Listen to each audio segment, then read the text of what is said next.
about the steep steps. I never looked up. Yeah. Oh. Oh, no, I can't even tell what year.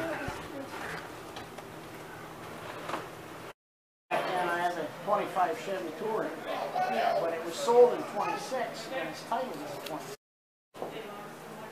That's the oldest I've ever seen.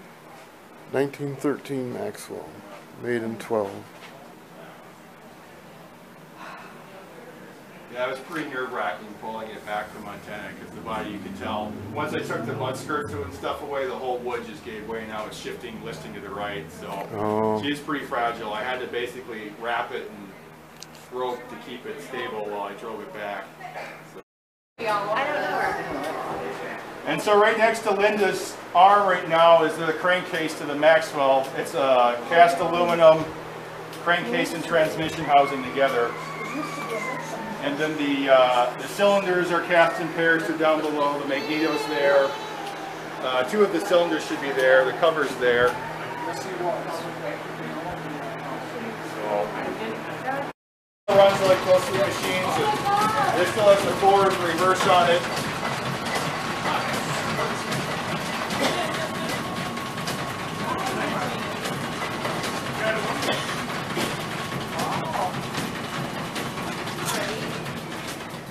The pipe master over there is newer. It's probably from about the 40s or the 50s, and it has an electric motor, but there was an original one that was run off the belt system. It's laying around in various different places and pieces. I'm probably going to put that back together at some point just so we have it again. There also used to be a 4-inch engine lathe down here, but that was sold in the 80s. I want to see if I can try and get one back. The press, if you look down there, is a 40-ton press. I actually got that from next door. That was in the garage, and when they took it over and they didn't have a use for it, I bought it from them and brought it here just so it would stay around. So I got that here now, so that's useful. There's a hand crane way over in that far corner.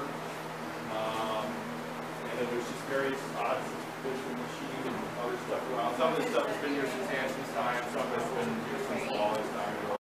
Over there. No. They were much more fun things to play. Oh yeah. Oh no, everything is fun. Yeah.